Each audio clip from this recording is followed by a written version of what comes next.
I'm Heather, and this is a Living with Addiction podcast, where I show you how you have more power than you realize when it comes to helping yourself and your child that's struggling with addiction. All right. Hello, everybody. So today I'm excited that I have another guest. My guest name is Jodi Schilling, and she is also a life coach. She was certified through the Life Coach School, which is the same place that I got my certification. And we have similar backgrounds that caused us to turn to coaching for help. And it really helped us both overcome what we were dealing with related to our kids and our families and ourselves. So then we both decided to become certified coaches so that we could help other families dealing with similar issues. And I actually met Jodi because she was one of my first clients. So I got to know her really well. And I came to really just love and respect her as a mom and the way that she approaches her family and the healing that she shares with the world as a coach. And so she's a family crisis coach focused on families dealing with mental health issues. So I'm really excited to share her story with you today because I think that we need more messages of hope. We need more parents that are sharing their story that life can be better, even if our kids aren't sober or we're having other crises in our family.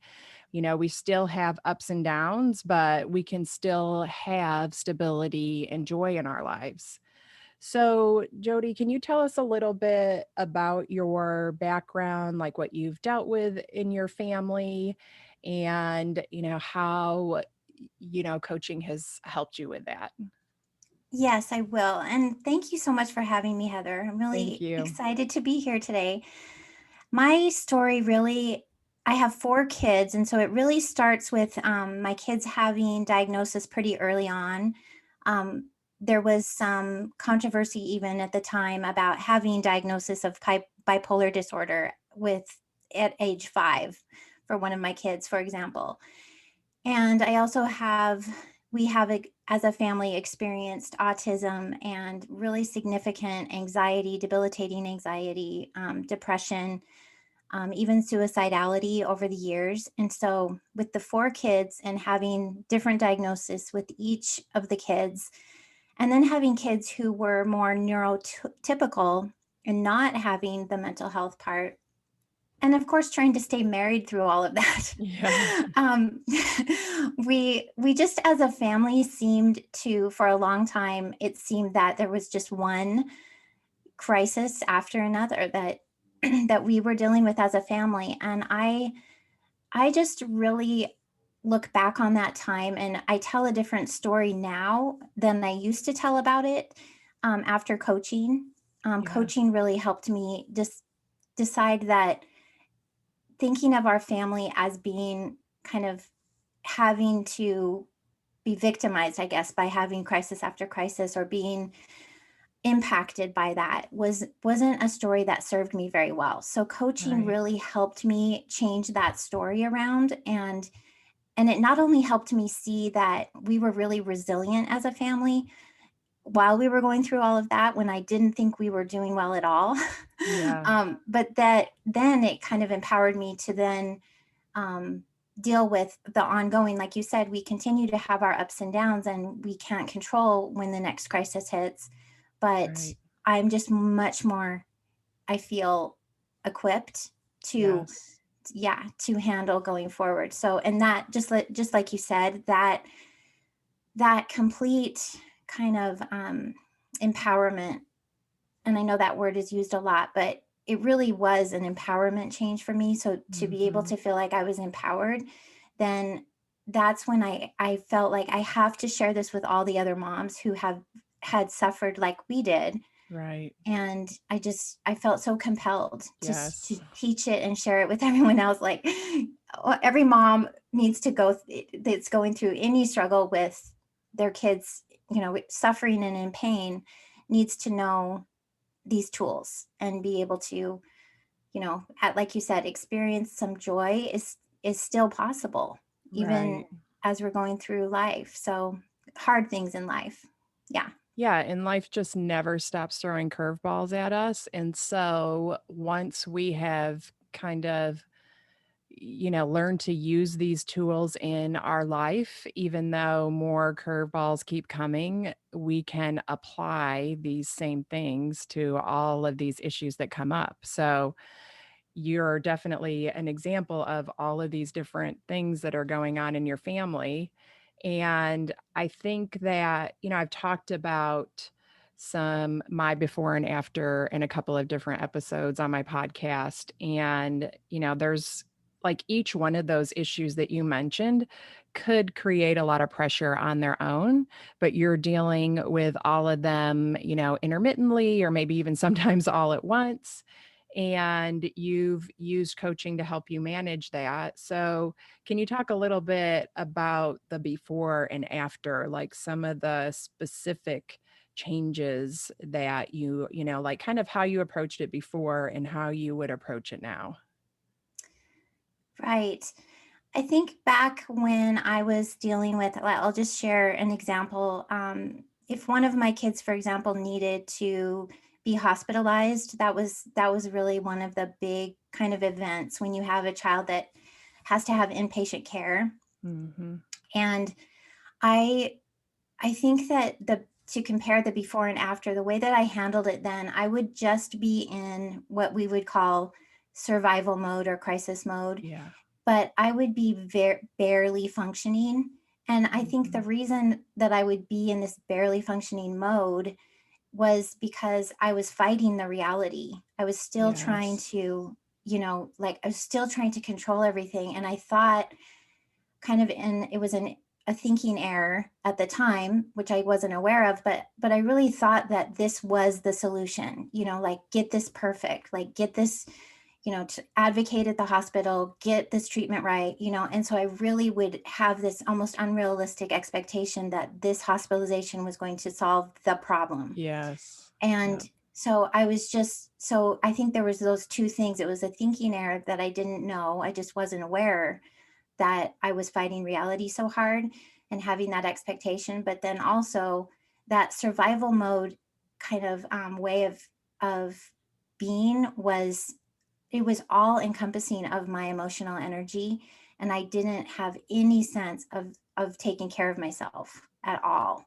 of my Yes. mental health and my physical health or anything like that. I was so like I look back and think, how did I actually do that without, I you know, know. like how that must have had such an impact on my body and my brain because I really didn't. I just remember being like sometimes I didn't remember the last time I'd eaten or, Right. and I didn't sleep in the hospital at all. I'd be in the waiting room for hours and I wouldn't sleep and, just and so I think that after is that we've had hospitalizations since I got coaching.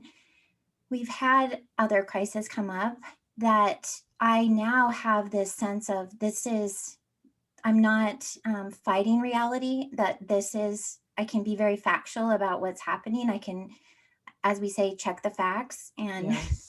and just be like, okay, this is right now, this is what I'm experiencing. I can be much more aware of my own emotions and my own physical and emotional needs. And I can just come at the situation kind of from my best self under the circumstances. Yes. I can show up in a way that is, it's still crisis mode. I'm still just saying, okay, I'm ordering pizza, for the kids or whatever, but I'm doing it from a place that's much more calm and less frantic and just more intentional, even though it's still a crisis happening.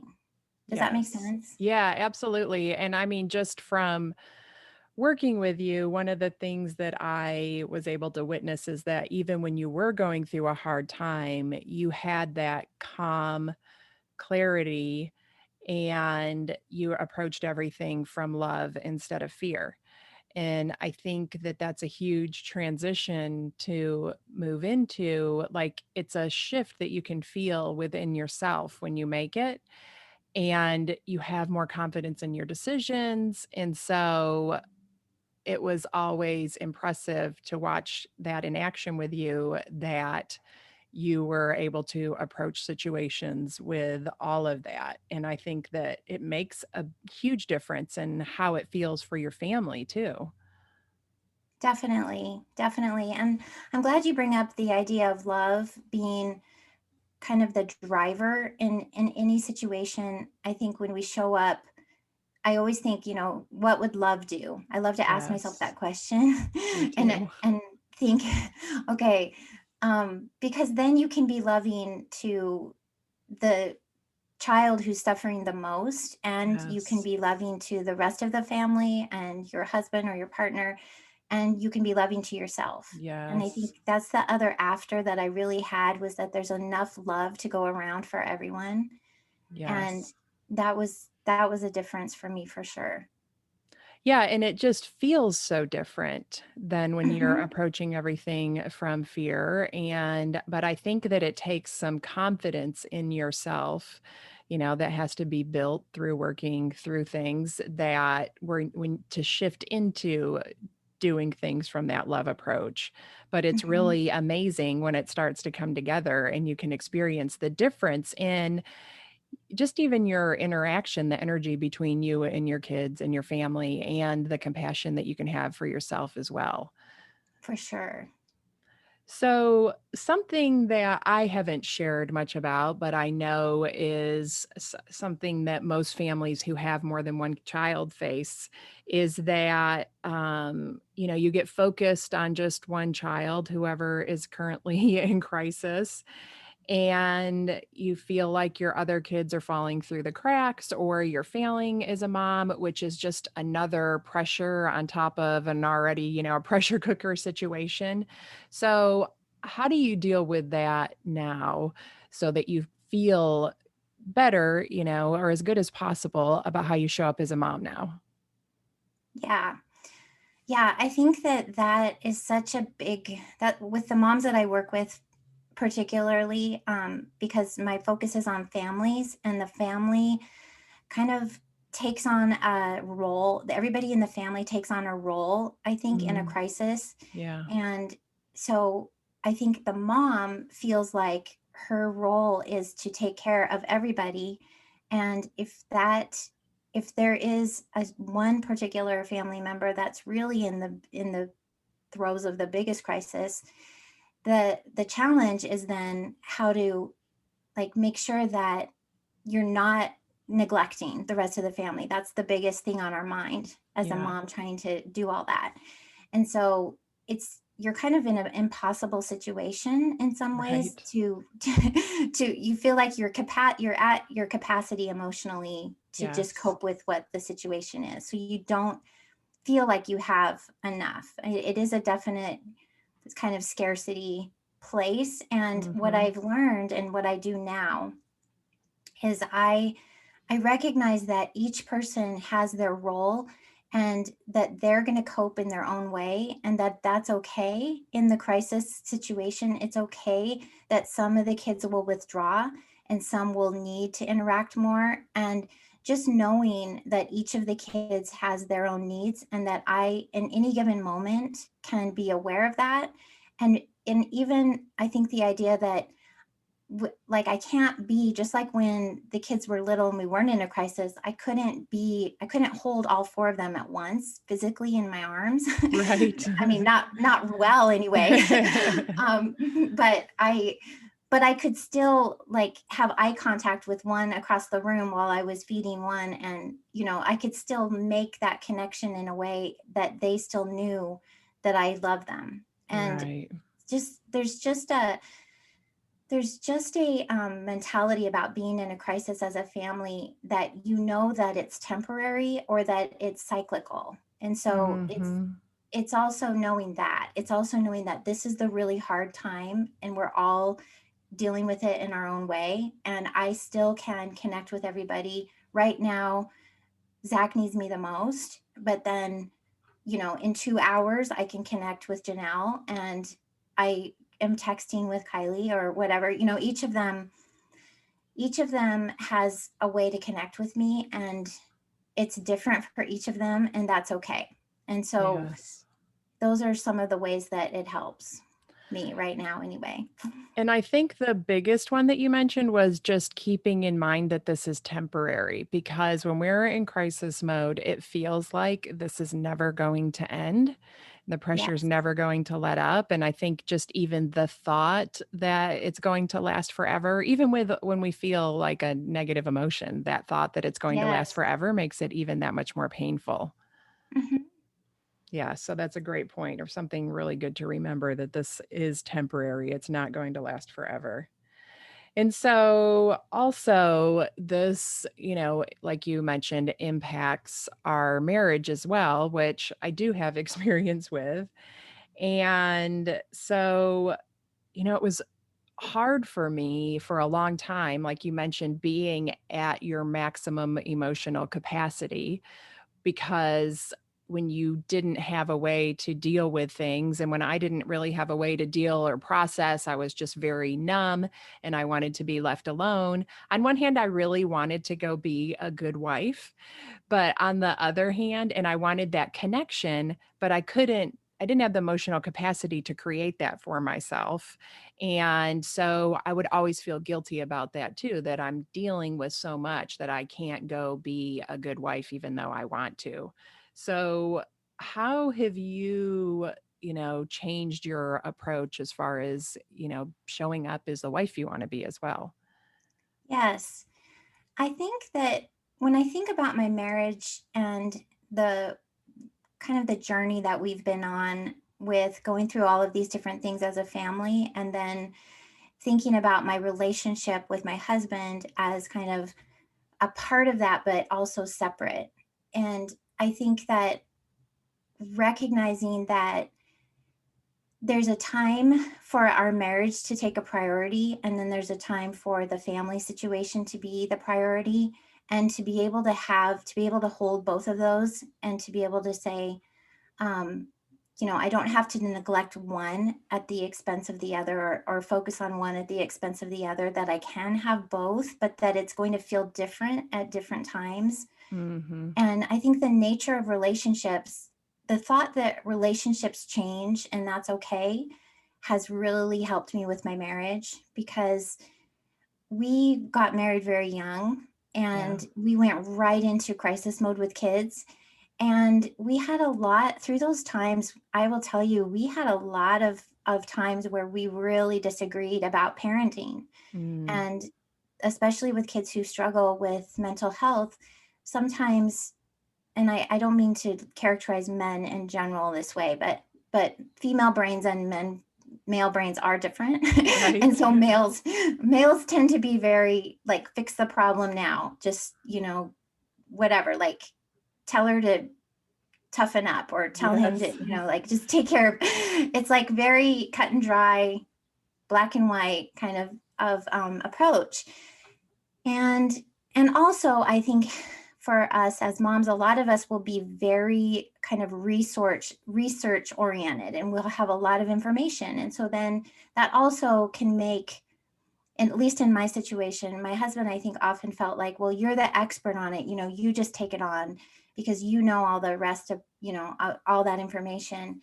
And so Yeah. that kind of gave him a way to step back. Mm. And so, what I had to learn to do, and what really has helped us in our marriage, was for me to let him be who he was, and to let him, have his way of approaching it, and to then, like, just take the time when it was the right time to give information in a way that he could receive it. But if he Yes. couldn't, to just to continue to show up for the way I could show up with the kids and in the situation, or whatever. And Yeah. I also kind of had to accept the idea that our marriage might not survive. I know that sounds really, like, probably surprising to think. How do you, when you ask, how do you, what's a coping skill for your marriage, to say it might not survive is actually a coping skill. But it's kind of like the same thing of going to the worst case scenario about any situation. Then it's like, I'm not in fear of that happening. I'm like, well, it's possible. We've been through a lot, and that would make sense if that, if we didn't, and I would deal with that if that happened. Yeah. Is that what I want? no, that isn't what I want. So then I can be just having that awareness that I want to be aware that where there's an impact on marriages when families go through really hard things. And I can be Yes. aware of that, and then I can show up in the best I can. So, Yeah, and I think another good thing to remember is that if you are having problems in your marriage or in your life because of whatever crisis you're dealing with, whether it be addiction or anything else, that there were things there before. It's just that mhm, this crisis is shining a spotlight on them. And so it's really an opportunity to grow and heal and learn together instead mhm, of making the other person the enemy. Like you said, accepting your husband's style of doing things, how he approached things. And I had to work on that too. And it definitely gave my husband and I much better communication. Like we became stellar communicators. mhm, But I think just really seeing that it wasn't like the fault of addiction and blaming everything on that. Because if you do, then you miss the opportunity to work on the things that could really create a much closer marriage, a much better, relationship with your family and everyone else in your life. And I think that that's the big before and after too that we both experienced is learning by working on ourselves and dealing with what addiction was showing us really overall gave us a better quality of life than we even had before. Would you? absolutely. I would absolutely agree. And I will also add that I think when our marriage actually got better after going through all of these kinds of things together, it wasn't that it got better because we bonded over the crisis as much, but it was more that we recognized that we stayed in our relationship kind of separate from that. Like we still kept our time together kind of sacred. We kind of still made sure that we didn't let the crisis take over in the sense of like impacting our relationship that much. So it's a tricky thing to be able to accept in a lot of ways that the crisis does have an impact on the family, but then to also hold that relationship,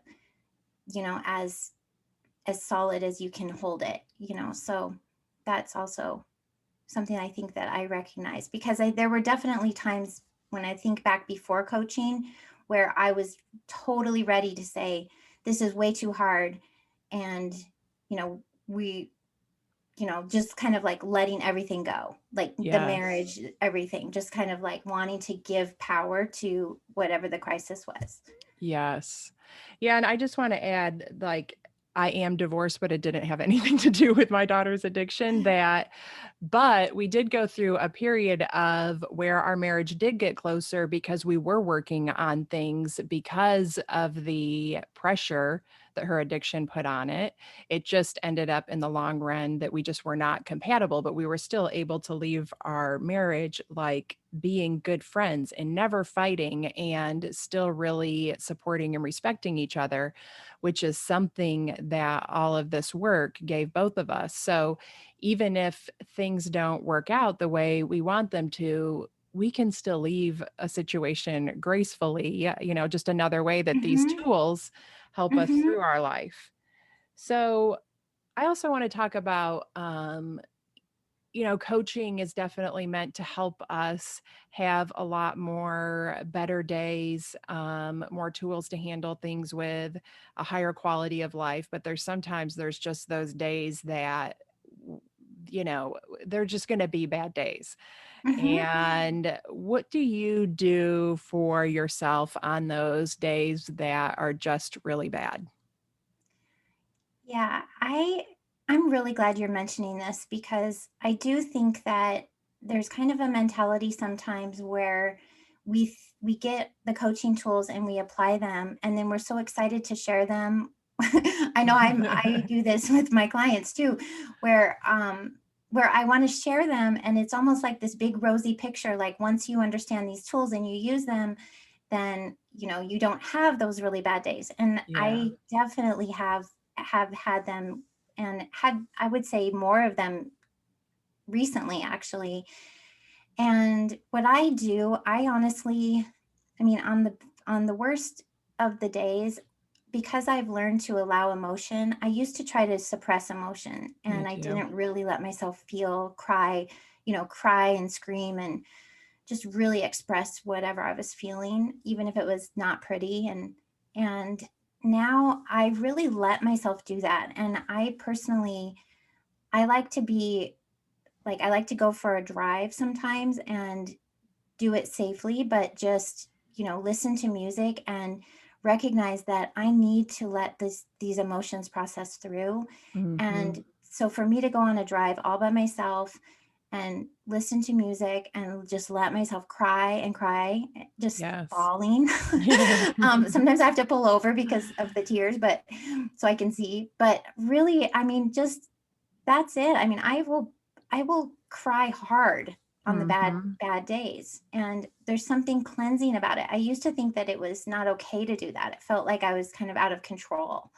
Yes. Um, but I have learned that crying is really an important part of processing emotion for me. And so I let myself do that. I also, on the really bad days, I give notice to people that in my Yeah. family. I tell them, you guys, it's a bad day. It's a rough one. I'm not, like dinner's on your own. I'm not going to be as available. I need to get through something right now. It's a bad day. And so my family has learned that, and I think that that's so much better than trying to Yes. pretend that I'm and white knuckle it through it. And I end up. They ask me for what's for dinner, and I explode. Right. And it's better to tell them ahead of time. You're totally on your own. So those are a couple ways that I do that, but I definitely do a lot of models. I definitely journal and get my thoughts out on paper, and I just you know, whether I wake up having a bad day or something happens midday and I know that I need to process, I just have that awareness now. So I take some kind of intentional actions. Yes. Yeah, and I like that you put your family on notice and you don't people please and lie, which, leads to more resentment and that your family has learned to just allow you to have those days. I think that that's a huge lesson that we learned in coaching is that we have to allow people to feel how they feel as long as their feelings aren't, violent or something, but just allowing people to have a bad Mhm. day. I have been um doing that myself more lately, like really just saying like I'm not going to pretend I'm okay right now because I'm not. And Yes. it's going to lead to discomfort. Like why am I going to absorb all of the discomfort so the people around me don't have to be uncomfortable? But that's Yeah. what I used to do and now I'm like I'm sorry but I just can't say that I'm okay right now because I'm not. Mhm. And there's something very freeing in that, that am putting everybody on notice that I need to have my feelings right now. Yes. And I do cry more than I ever did before. And I did feel exactly like you said, when I would cry before, it felt very out of control for me. And I think that does feel very cleansing now. And I don't have the fear that if I cry, I'll never be able to stop anymore. I think that Mhm. that was part of it before too. I know that I can cry for a few hours and then move on with my day. And I also need like really simple things on those days. Like I listen to binaural beats or there's like bilateral stimulation music that you can find on YouTube.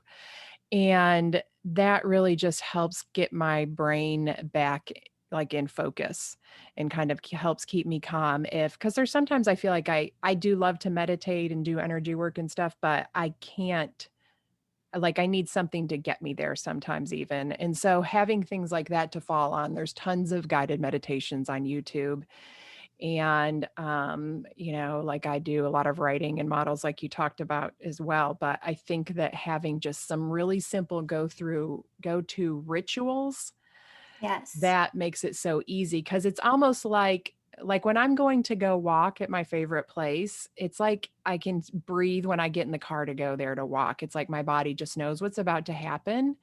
And I Yes. think that that's really important to start those rituals when we're in a good space and keep them going no matter what, because then it's almost like you just before you even know it, you're in the car driving to the place that you need to be. Yes, yes.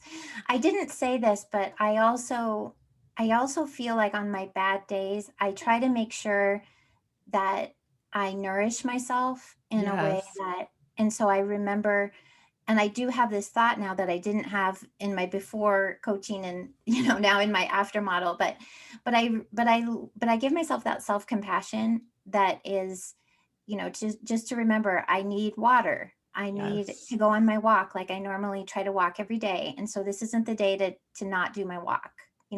So if Yes. I'm going to reduce my day, I'm going to reduce it down to the things that are nurturing and compassionate to myself. Yes. And if I'm going to eliminate anything, it's going to be things that I'm doing for other people or things that are going to add more stress or pressure to myself. So that's another approach that I've noticed. It's funny that sometimes we don't recognize it until someone else asks us. So I'm glad you're actually asking me this because it's helping me reflect that I do have a new kind of protocol for handling really bad days that I didn't have in before. So, Yeah, and I think that it is so easy to get excited and talk about how much better things are because it's this amazing feeling like, "Oh my god, I actually have control over my life and I know what to focus on and things are so much yes. better." But then even I think as we're going through learning the process, like we have so many great days, we're on this pink cloud, so then when we come back down a little bit, we even question it ourselves. And, I know that a lot of coaches go through that is like, oh, well, what am I doing wrong Hmm. that things aren't great all the time? And then it's realizing that there are situations where we do choose.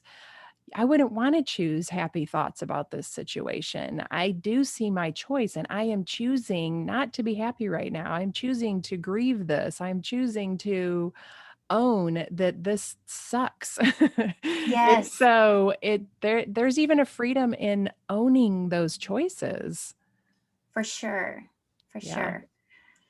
So, I guess that's all the questions I have. Is there anything that you want to that we didn't cover that you want to offer? Anything final you want to say?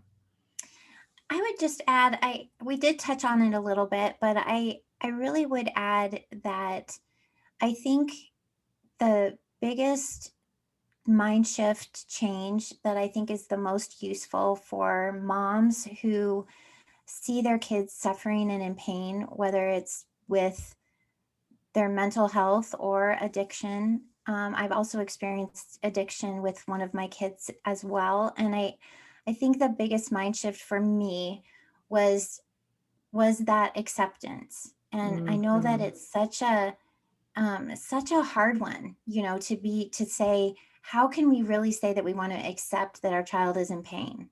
Yeah. It's so counterintuitive as a mom because we're just wired to protect and nurture them and keep them out of pain and keep them safe. And so Mhm. accepting that pain is part of life.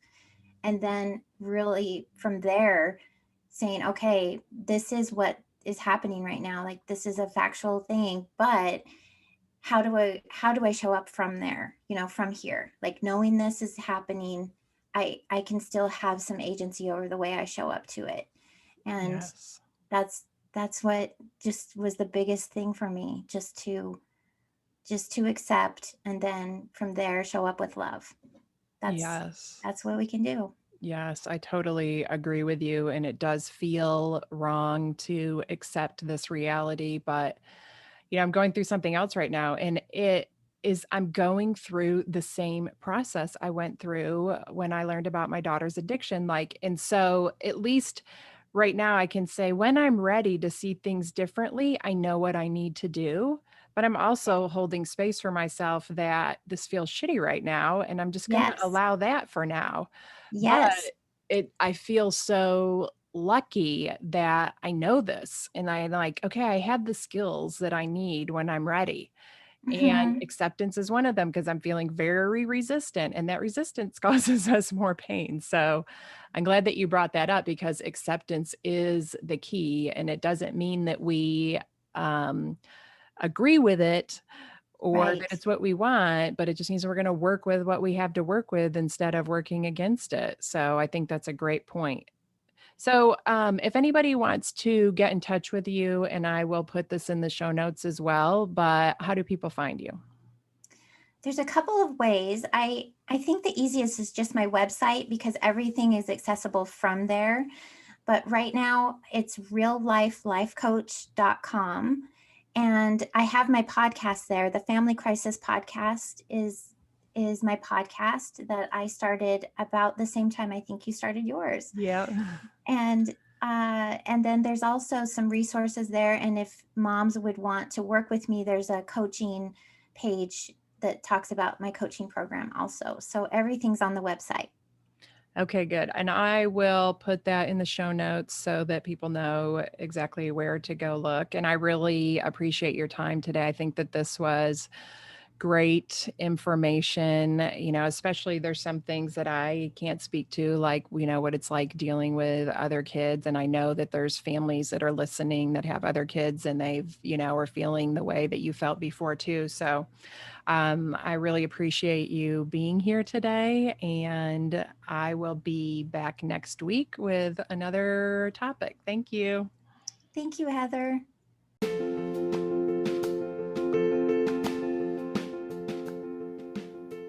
Thank you for listening to this episode. If you want to learn more about my work, go to heatherrosscoaching.com. If you want to help other parents who are struggling with a child's addiction, you can do it two different ways. First, you can share the podcast with them directly, or you can share it on your social media. Second, you can leave a review. Talk to you next week.